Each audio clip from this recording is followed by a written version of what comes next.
Hello नमस्कार सुप्रभात दोस्तों, मैं सतीश पाल अपने परिवार सिलेक्शन गुरुजी यूट्यूब चैनल पर आपका हार्दिक स्वागत है, अभिनंदन करते हैं। तो हम आशा करते हैं कि आप सभी स्वस्थ और मस्त होंगे और अपनी तैयारी को अच्छे से कर रहे होंगे, क्योंकि आपके पेपर आज नज़दीक नज़दीक क्या 1 तारीख से ही आपके स्टार्ट हो चुके हैं। ठीक, तो चलिए, जिसके पेपर हो गए उसके लिए तो अच्छी बात है, लेकिन जिसके नहीं हुए अपने प्रैक्टिस सेट को देखते रहिए और अपना प्रैक्टिस सेट करते रहिए। ठीक है, तो चलिए हम आज के अपने 20 क्वेश्चन की तरफ लेकर चलते हैं, जो कि एक अच्छे क्वेश्चन के साथ आज आए हुए हैं, जो कि अपने रोज़ की तरफ 20 क्वेश्चन आज भी लेकर आए हैं। ठीक है, तो चलिए अपना पहला क्वेश्चन देखते हैं। हमारा पहला क्वेश्चन दिया है कि आरती साहा पहली भारतीय महिला थी। आरती साहा पहली भारतीय महिला थी। ऑप्शन है दिया आपका, एक ओलंपिक पदक जीतने वाली थी, या अंग्रेजी चैनल तैरकर पार करने वाली थी, या पहली महिला उच्च न्यायालय की न्यायाधीश थी, या भारतीय पुलिस सेवा में शामिल होने वाली महिला थी। इसके बाद करा आरती साहा की ना, किसकी? आरती साहा। तो आरती साहा पहली भारतीय महिला थी। क्या थी, मतलब कैसी थी? ये थी आपकी पहली भारतीय महिला अंग्रेजी यानी इंग्लिश चैनल, अंग्रेजी चैनल पर तैरकर पार करने वाली पहली भारतीय महिला थी। कौन थी? ये थी आपकी आरती साहा। यानी ऑप्शन बी हमारा जो है ये सही आंसर होता है। अगर पूछे हम दिया ऑप्शन ने दिया आपका, एक ओलंपिक पदक जीतने वाली नहीं, ओलंपिक पदक जीतने वाली पहली भारतीय महिला कौन थी? तो थी आपकी कर्णम मल्लेश्वरी। कौन थी? कर्णम मल्लेश्वरी। इन्होंने कौन से पदक जीते थे? इन्होंने कांस्य पदक जीता था। कौन सा पदक? कांस्य पदक। कब जीती थी? इन्होंने 2000 में सिडनी ओलंपिक में। किस ओलंपिक में? सिडनी ओलंपिक में कांस्य पदक जीती थी। इनका संबंध किस खेल से है? तो इनका संबंध आपके भारोत्तोलन से। किससे है? भारोत्तोलन से, यानी वेट लिफ्टिंग से, भारोत्तोलन। ठीक, भारोत्तोलन से इनका किसका संबंध है? कर्णम मल्लेश्वरी, जो कि 2000 के सिडनी ओलंपिक में इन्होंने कांस्य पदक जीतकर पहली भारतीय महिला ओलंपिक पदक जीतने वाली बन गई थी। ठीक, तो ये हो गया ऑप्शन ए। और ऑप्शन सी की बात करें, ऑप्शन सी थी आपको पहली महिला उच्च न्यायालय के न्यायाधीश। पहली महिला उच्च न्यायालय के न्यायाधीश। तो पहली महिला उच्च न्यायालय की न्यायाधीश की बात करें, पहली महिला उच्च न्यायालय की मुख्य न्यायाधीश कौन थी? तो थी आपकी लीला सेठ थी पहली महिला उच्च न्यायालय के मुख्य न्यायाधीश थी। कहते हैं मुख्य न्यायाधीश कौन थी? ये थी आपके लीला सेठ। अगर पूछे किस हाई कोर्ट में थी, तो इन्होंने थे हिमाचल प्रदेश के। कहाँ पर? हिमाचल प्रदेश के हाई कोर्ट में इन्होंने हाई कोर्ट में ये मुख्य न्यायाधीश थी। अगर पूछे सुप्रीम कोर्ट की पहली महिला न्यायाधीश कौन है, तो ये आपकी फातिमा बीवी। किसकी? सुप्रीम कोर्ट की पहली महिला न्यायाधीश, पहली महिला न्यायाधीश सुप्रीम कोर्ट की पहली महिला न्यायाधीश कौन है? आपकी फातिमा बीबी हैं। ठीक है, तो ये ऑप्शन सी हमारा हो गया। ऑप्शन डी की बात अगर बात करें, ऑप्शन डी थी आपका भारतीय पुलिस सेवा में शामिल होने वाली। भारतीय पुलिस सेवा में शामिल होने वाली पहली महिला कौन है? तो ये आपकी किरण बेदी। कौन है? किरण बेदी कौन है? ये आपकी भारतीय पुलिस सेवा में शामिल होने वाली पहली महिला है। ठीक, तो हमारा क्वेश्चन था आरती साहा किससे संबंधित? तो आपके अंग्रेजी चैनल पर तैरकर पार करने वाली पहली भारतीय महिला थी। यानी ऑप्शन बी हमारा जो है ये सही आंसर होता है। चलिए अगला क्वेश्चन देखते हैं। अगला क्वेश्चन दिया आपका, विश्व की सबसे लंबी नदी कौन सी है? विश्व की सबसे लंबी नदी कौन सी है? ऑप्शन ए दिया आपका मिसिसिपी, ऑप्शन बी दिया आपका नील, ऑप्शन सी दिया गंगा, और ऑप्शन डी दिया आपका ब्रह्मपुत्र। ऑप्शन डी दिया आपका ब्रह्मपुत्र। करा विश्व की सबसे लंबी नदी कौन सी है? तो आपकी नील नदी है। कौन सी है? नील नदी। इसकी लंबाई पूछे तो कितनी है? 6650 किमी। 6650 किमी इसकी लंबाई है। ठीक, ये कहाँ पे बहती है? तो अफ्रीका की नील नदी है। कहाँ से निकलती है? तो निकलती है आपकी, कहाँ से, किस झील से निकलती है? तो निकलती है आपकी विक्टोरिया झील से। विक्टोरिया झील से निकलती है। कौन सी नदी? ये आपकी नील नदी जो है कहाँ से? विक्टोरिया झील से निकलती है। अगर पूछे किस रेखा के पास स्थित है, तो ये आपकी भूमध्य रेखा के पास, भूमध्य रेखा के पास स्थित विक्टोरिया झील से कौन सी नदी निकलती है? नील नदी, जो विश्व की सबसे लंबी नदी है। इसकी लंबाई कितनी है? 6650 650 किमी, 6,650 किमी की क्या है लंबाई है। ठीक है। अगर पूछे इस पे किस पे, नील नदी पे, सॉरी, नील नदी पे स्थित बांध कौन से हैं, तो आपके आस्वान बांध है। आस्वान बांध है। आस्वान बांध कहाँ पर है, आपके मिस्र में। कहाँ पर है, मिस्र। मिस्र की राजधानी क्या है, काहिरा। ठीक। आस्वान बांध किस नदी पर है, आपके नील नदी पर। कौन सा बांध है, ये आपका आस्वान बांध। ठीक। और अगर से नील नदी के बारे में बात करें तो कहा जाता है मिस्र को मतलब नील का वरदान मतलब बोलते हैं। नील का वरदान किस नदी को, नील का नील का वरदान किस देश को कहते हैं, आपके मिस्र को ही कहते थे। नील का वरदान किस नदी को, किस देश को, मिस्र को। ठीक। तो हमारा आंसर क्या होगा, नील। अगर हम पूछे भारत की बात करें, भारत की सबसे लंबी नदी कौन सी है, तो भारत की सबसे लंबी है नदी है आपका गंगा नदी। कौन सी है, गंगा नदी। इसकी लंबाई कितनी है, 2525 किमी। 2525 किमी। भारत की सबसे लंबी नदी कौन सी है, गंगा नदी। कितनी लंबाई है, 2525 किमी। ठीक। अगर फिर विश्व की दूसरी सबसे लंबी नदी या विश्व की सबसे बड़ी नदी, अगर से लंबी पूछे तो नील नदी, बड़ी पूछे तो आपकी अमेजन नदी। तो अगर से दूसरी लंबी नदी तो पर भी अमेजन नदी। तो अमेजन नदी की लंबाई कितनी है, ये आपकी 6400 किमी। 6400 किमी किसकी लंबाई है, ये अमेजन नदी की लंबाई है, जो कि विश्व की दूसरी सबसे लंबी या विश्व की पहली सबसे बड़ी नदी है। ठीक। बड़ी का मतलब होता है, मतलब जो अफवाह, मतलब उनके जल धाराएँ सबसे अधिक है, मतलब जब सबसे चौड़ी नदी है। ठीक। चलिए अगला क्वेश्चन देखते हैं। अगला क्वेश्चन दिया आपका, भारत में निम्नलिखित में से किस देश में चाबहार बंदरगाह विकसित कर रहा है। मतलब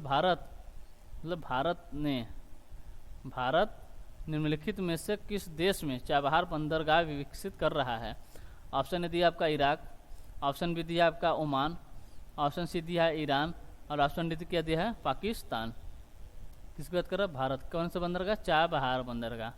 भारत एक बंदरगाह विकसित कर रहा है। कौन सा, चाबहार बंदरगाह। कहाँ पर, यह आपके ईरान में। कहाँ पर, ईरान में ये बंदरगाह विकसित कर रहा है। जो कि पाकिस्तान में एक बंदरगाह विकसित कर रहा है, कौन, चीन। कौन सा बंदरगाह है, ग्वादर बंदरगाह। ग्वादर बंदरगाह। ग्वादर बंदरगाह की बात करें, एक कौन बना रहा है, ये चीन बना रहा है। कौन बना रहा है, चीन बना रहा है। कहाँ पर, पाकिस्तान में बना रहा है। पाकिस्तान में कौन सा मतलब चीन बना रहा है, कहाँ पर, पाकिस्तान में अपना बंदरगाह बना रहा है, ग्वादर बंदरगाह। और इससे महज दूरी पर रही भारत अपना, महज 72 किमी की दूरी पर भारत अपना चाबहार बंदरगाह ईरान में ही बना रहा है। कहाँ पर, ईरान में चाबहार बंदरगाह बना रहा है। अगर पूछे ठीक हो गया, यानी ऑप्शन सी हमारा जो है ये सही आंसर हो गया। अगर हम ऑप्शन ए की बात करें, क्या दिया, इराक। इराक की राजधानी पूछ ले क्या है, इराक की राजधानी क्या है आपका, बगदाद। क्या है, बगदाद। इराक की राजधानी क्या है, बगदाद। और इसकी मुद्रा पूछ ले तो इसकी मुद्रा है आपका दिनार। इराक की राजधानी बगदाद और मुद्रा दिनार। और इसके बाद है आपका ओमान। ओमान की राजधानी क्या है, ओमान की राजधानी आपका मस्कट। ओमान की राजधानी क्या है, मस्कट।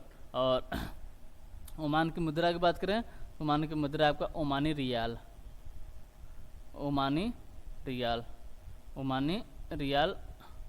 ओमान की मुद्रा है। और ऑप्शन डी दिया आपका पाकिस्तान। ऑप्शन डी क्या दिया है, पाकिस्तान। अगर हम ईरान की बात करें, ईरान की राजधानी पूछे, ईरान की राजधानी, तो ईरान की राजधानी क्या है, तेहरान। ईरान की राजधानी क्या है, तेहरान। और ईरान की मुद्रा क्या है, रियाल। ईरान की मुद्रा क्या है, रियाल। और पाकिस्तान की बात करें, पाकिस्तान की राजधानी क्या है, इस्लामाबाद। और मुद्रा क्या है, पाकिस्तानी रुपया। पाकिस्तानी रुपया। ठीक। पाकिस्तान के राजधानी इस्लामाबाद और मुद्रा पाकिस्तानी रुपया। इराक की राजधानी बगदाद, मुद्रा दिनार। ओमान की राजधानी मस्कट, मुद्रा ओमानी रियाल। और ईरान की राजधानी तेहरान और मुद्रा रियाल। और पाकिस्तान की राजधानी इस्लामाबाद और मुद्रा इसकी बात करें तो मुद्रा किसकी, पाकिस्तानी रुपया। इसकी मुद्रा है। ठीक है। चलिए अगला क्वेश्चन देखते हैं।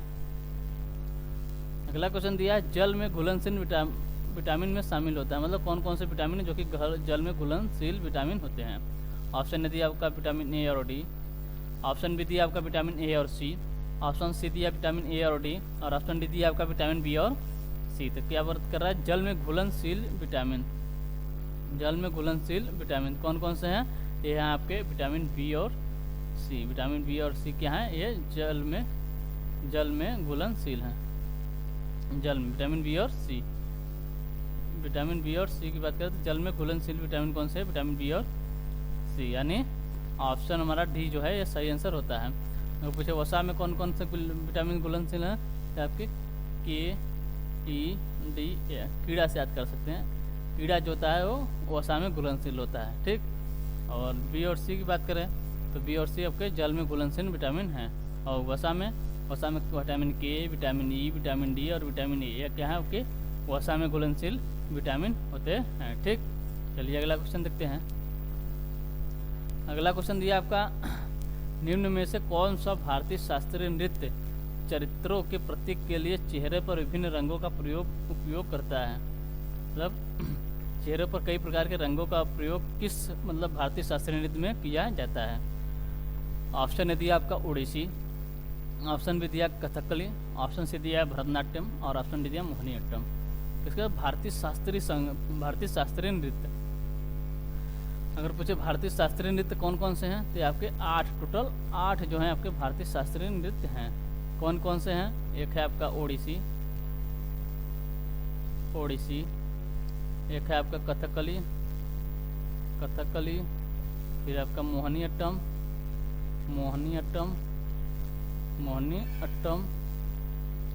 फिर आपका भरतनाट्यम, फिर है आपका क्या है ओडिसी, कथकली, मोहिनीअट्टम, भरतनाट्यम, यहाँ पर लिख देते हैं। एक है आपका मणिपुरी,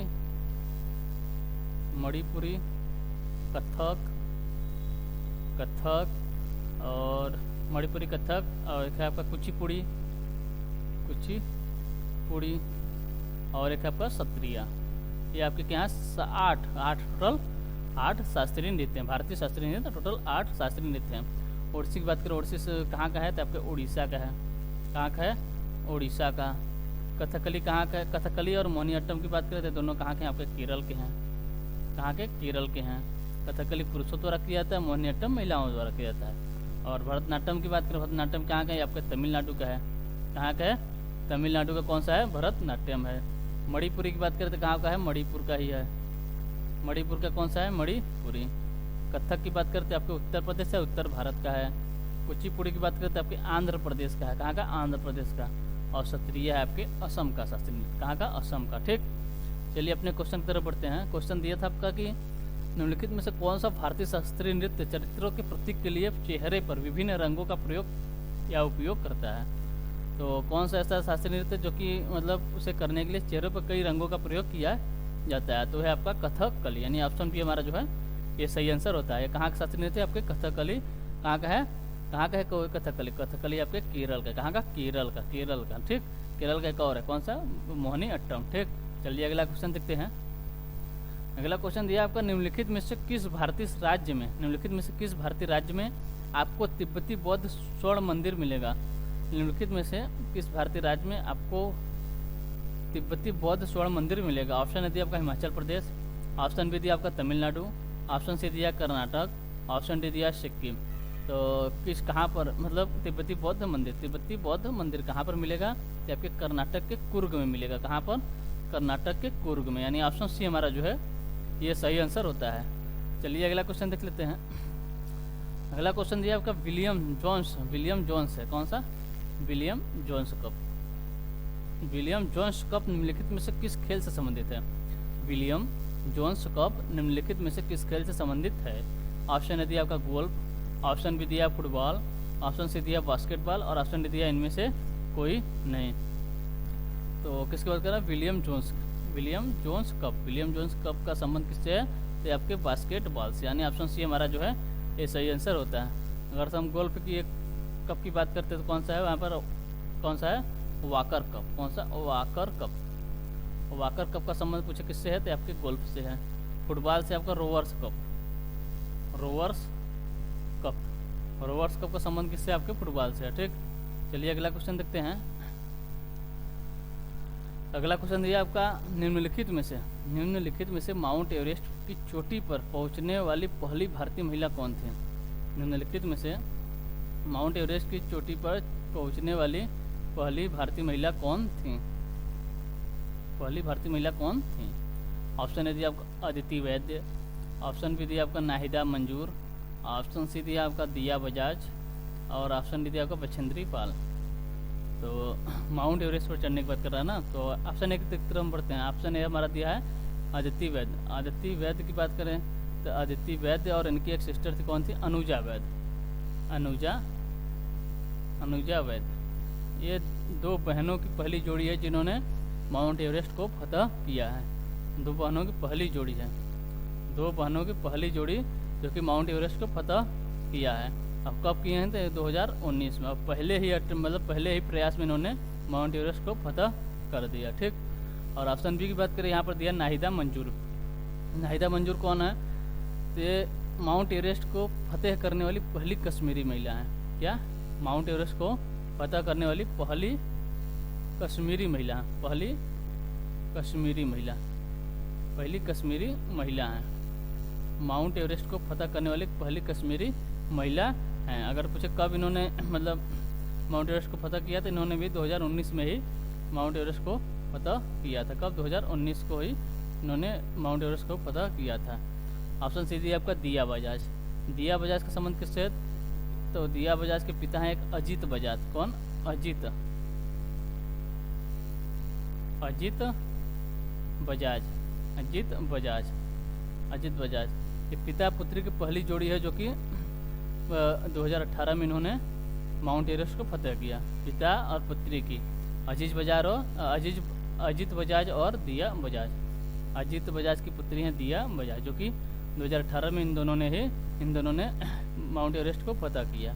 और अगर पूछे माउंट एवरेस्ट की चोटी पर पहुंचने वाली पहली भारतीय महिला कौन है, तो यहाँ आपकी बछेंद्री पाल, यानी ऑप्शन बी हमारा जो है ये सही आंसर होता है। इन्होंने कब माउंट एवरेस्ट फतह किया था? किए थे आपके 1984 में। 1984 में इन्होंने माउंट एवरेस्ट फतह किया है। और इन्हें किस सम्मान से पुरस्कार, कौन सा सम्मान मिला है? इन्हें पद्मश्री और पद्म भूषण भी मिला गया है। कौन सा? पद्म भूषण, पद्मश्री, ये सर्वोच्च सम्मान से ये सम्मानित हुई हैं। कौन कौन से? पद्म भूषण और पद्मश्री। और अगर बछेंद्री पाल की बात करें तो बछेंद्री पाल की एक पुस्तक है, कौन सी? क्या है उनकी बुक कौन सी है? Everest my journey to the, और क्या है? Everest my journey to the top. Everest my journey to the top इनकी एक पुस्तक है। ठीक। चलिए अगला क्वेश्चन देखते हैं। अगला क्वेश्चन दिया, भारत में किसका जन्मदिन राष्ट्रीय युवा दिवस के रूप में मनाया जाता है? भारत में किसका जन्मदिन भारतीय राष्ट्रीय युवा दिवस के रूप में मनाया जाता है? ऑप्शन दिया आपका स्वामी विवेकानंद, ऑप्शन बी दिया आपका भगत सिंह, ऑप्शन सी दिया चंद्रशेखर आज़ाद, और ऑप्शन डी दिया राम प्रसाद बिस्मिल। तो किसका जन्मदिन राष्ट्रीय युवा दिवस मनाया कब जाता है? तो मनाया जाता है आपका 12 जनवरी को। 12 जनवरी को इनका 12 जनवरी को राष्ट्रीय युवा दिवस मनाया जाता है। तो 12 जनवरी को किसका जन्म हुआ था? तो वह हुआ था आपका स्वामी विवेकानंद का, यानी ऑप्शन ही हमारा जो है ये सही आंसर होता है। कब हुआ था? 12 जनवरी 1863 में। 12 जनवरी 1863 में। कहाँ पर? कोलकाता में। कहाँ पर? कोलकाता में इनका जन्म हुआ था। 12 जनवरी 1863 में कोलकाता में इनका जन्म हुआ था। इनके एक भाई हैं, कौन है? अगर से इनकी बात करें तो इनके बचपन का नाम क्या था, यानी इनका वास्तविक नाम क्या था? इनका वास्तविक नाम था आपका नरेंद्र।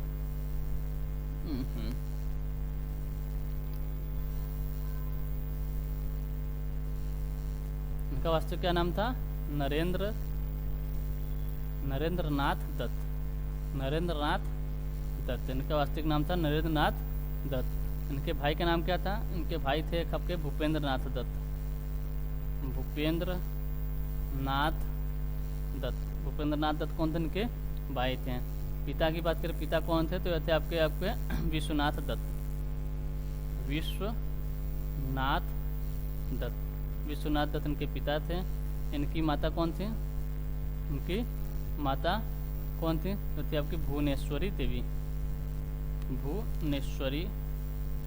भुवनेश्वरी देवी इनकी माता थी आपकी भुवनेश्वरी देवी। ठीक। पहले फिर से देख लेते हैं। भारत में किसका जन्मदिन राष्ट्रीय युवा दिवस के रूप में मनाया था? आपके विवेकानंद का जन्म दिवस राष्ट्रीय युवा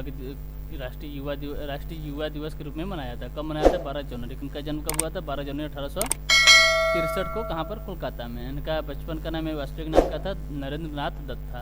इनके भाई थे भूपेंद्र नाथ दत्त, पिता थे विश्वनाथ दत्त और माता थी भुवनेश्वरी देवी। माता कौन थी? भुवनेश्वरी देवी। ठीक, चलिए अगला क्वेश्चन देखते हैं। अगला क्वेश्चन दिया आपका, मार्च 2023 में गुजरात के मुख्यमंत्री कौन है? मार्च 2023 में गुजरात के मुख्यमंत्री कौन है? ऑप्शन ए दिया आपका मणिक शाह, ऑप्शन बी दिया आपका भूपेश बघेल, ऑप्शन सी दिया भूपेंद्र पटेल और ऑप्शन डी दिया आपका जयराम ठाकुर। किसकी बात करो? गुजरात के मुख्यमंत्री की। गुजरात के मुख्यमंत्री, तो गुजरात के मुख्यमंत्री कौन है? ये आपके भूपेंद्र पटेल। भूपेंद्र पटेल गुजरात के मुख्यमंत्री हैं। अगर यानी राज्यपाल या गवर्नर की बात करें, गवर्नर कौन है? तो है आपके आचार्य देवव्रत। आचार्य देवव्रत कौन है? वर्तमान में यहाँ के गवर्नर या राज्यपाल हैं। अगर से यहाँ के राष्ट्रीय पक्षी की राजकीय पशु की बात करें, राजकीय पशु की बात करें, राजकीय पशु की बात करें तो कौन सा है? एशियाई शेर। एशियाई शेर या बब्बर शेर, इसे ही क्या कहते हैं? बब्बर शेर। बब्बर शेर, एशियाई शेर या बब्बर शेर कहाँ का? गुजरात का राजकीय पशु है। राजकीय पशु है। और राजकीय पक्षी की बात करें, राजकीय पक्षी कौन सा है? विशाल फ्लेमिंगो।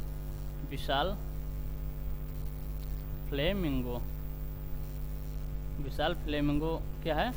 गुजरात का राष्ट्रीय पक्षी है। ठीक, राजकीय पक्षी है। चलिए अगला क्वेश्चन देखते हैं। अगला क्वेश्चन दिया, अस्पृश्यता निम्नलिखित में से किस अनुच्छेद के अंतर्गत आपराधिक प्रथा है?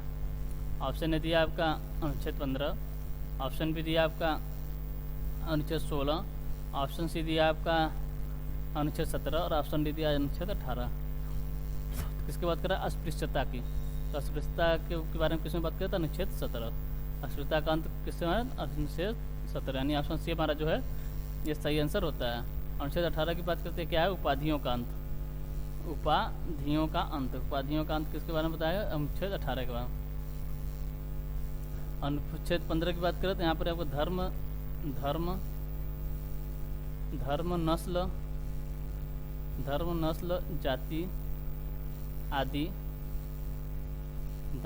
जाति आदि आधार पर भेदभाव का निषेध। आदि के आधार पर भेदभाव का निषेध, ये किसमें है आपके? ये आपके अनुच्छेद 15 में। ठीक, चलिए अगला क्वेश्चन देखते हैं। अगला क्वेश्चन दिया आपका, हाल ही में समाचारों में देखा गया यांगली उत्सव निम्नलिखित में से किससे संबंधित है?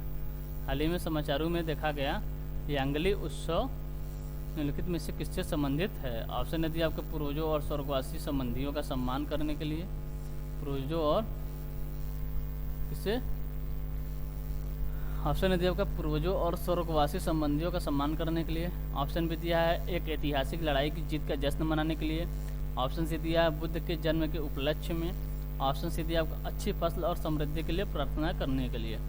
इसके बाद हाल ही में समाचारों में देखा गया यांगली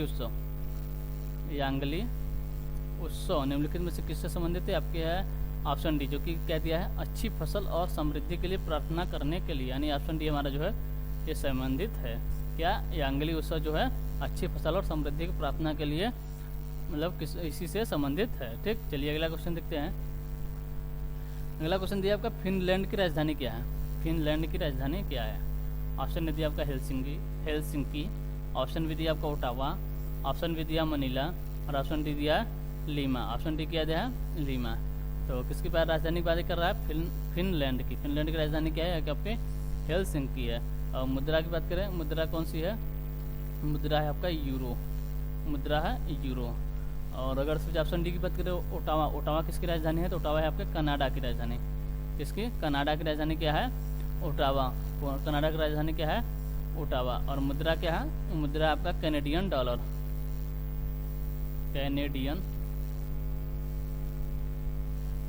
कैनेडियन डॉलर। मुद्रा क्या आपका? कनाडा की राजधानी ओटावा और मुद्रा कैनेडियन डॉलर। और मनीला किसकी राजधानी है? मनीला आपके फिलीपींस की राजधानी। फिलीपींस की राजधानी क्या है? मनीला। मुद्रा की बात करें तो मुद्रा है आपका पेसो। मुद्रा क्या है? पेसो। और लीमा किसकी राजधानी है? लीमा है आपकी पेरू की राजधानी। लीमा पेरू की राजधानी है। यहाँ पे अगर से पूछे लीमा की मुद्रा क्या है, यानी पेरू की मुद्रा क्या है, तो ये आपका नीवो सोल। नीवो सोल जो है आपके पेरू की मुद्रा है। ठीक, चलिए अगला क्वेश्चन देखते हैं। अगला क्वेश्चन है, भारत में प्रथम जनगणना किस वर्ष प्रारंभ की गई थी? भारत में प्रथम जनगणना किस वर्ष प्रारंभ की गई थी?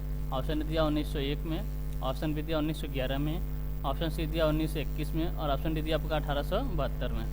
ऑप्शन डी दिया आपका 1872 में। प्रथम जनगणना की बात कर रहा है, किसकी प्रथम जनगणना तो कब शुरू की गई थी? ये की गई थी 1872 में। किसके समय? मेयो के समय। मेयो के समय। अगर पूछे नियमित जनगणना कब शुरू की गई थी? सबके 1881 में। किसके समय? रिपन के समय। किसके समय? रिपन के समय। ठीक, चलिए अगला क्वेश्चन देखते हैं। अगला क्वेश्चन दिया, भारतीय अंतरिक्ष अनुसंधान संगठन के प्रमुख केंद्रों में से एक सतीश धवन। सतीश धवन अंतरिक्ष केंद्र कहाँ स्थित है? सतीश धवन अंतरिक्ष केंद्र कहाँ स्थित है? ऑप्शन दिया आपका आंध्र प्रदेश में, ऑप्शन बी दिया कर्नाटक में, ऑप्शन सी दिया महाराष्ट्र में, और ऑप्शन डी दिया राजस्थान में। किसकी बात कर रहा है? सतीश धवन अंतरिक्ष केंद्र। सतीश धवन अंतरिक्ष केंद्र कहाँ पर स्थित है? आपके आंध्र प्रदेश में। कहाँ पर है?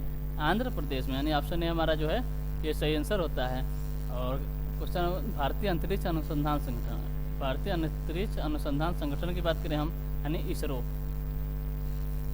इसरो की बात करें तो इसकी स्थापना कब हुई थी? इसकी स्थापना हुई थी 1969 में। इसका हेडक्वार्टर या मुख्यालय कहाँ है? तो आपका बंगलुरु में है। कहाँ पर? बंगलुरु में। इसका मुख्यालय कहाँ पर है? बंगलुरु में। कहाँ पर? बंगलुरु में। अगर पूछे इसके वर्तमान अध्यक्ष कौन है? वर्तमान अध्यक्ष कौन है? वर्तमान अध्यक्ष कौन है? तो है आपके एस सोमनाथ। एस सोमनाथ इसके वर्तमान अध्यक्ष हैं। ठीक, चलिए अगला क्वेश्चन देखते हैं। अगला क्वेश्चन दिया आपका अट्टुकल पोंगल। अट्टुकल पोंगल। अट्टुकल पोंगल उत्सव किस राज्य में मनाया जाता है? अट्टुकल पोंगल उत्सव किस राज्य में मनाया जाता है? ऑप्शन दिया आपका तमिलनाडु, ऑप्शन बी दिया आपका कर्नाटक, ऑप्शन सी दिया आंध्र प्रदेश, और ऑप्शन डी क्या दिया है? केरल। तो अट्टुकल पोंगल की बात करो, अट्टुकल पोंगल उत्सव किस राज्य में मनाया जाता है? तो मनाया जाता है आपके कहाँ पर? अट्टुकल पोंगल। तो अट्टुकल पोंगल मनाया जाता है आपका केरल में। यानी ऑप्शन डी हमारा जो है ये सही आंसर होता है।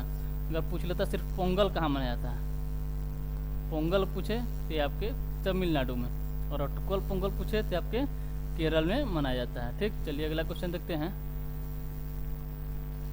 अगला क्वेश्चन दिया, राजाजी राष्ट्रीय उद्यान निम्नलिखित में से किस राज्य में स्थित है? राजाजी राष्ट्रीय उद्यान निम्नलिखित में से किस राज्य में स्थित है? ठीक, तो ऑप्शन ने दिया आपका तमिलनाडु, ऑप्शन बी दिया है केरल, ऑप्शन सी दिया है पंजाब, और ऑप्शन डी दिया उत्तराखंड। तो राजाजी राष्ट्रीय उद्यान कहाँ स्थित है?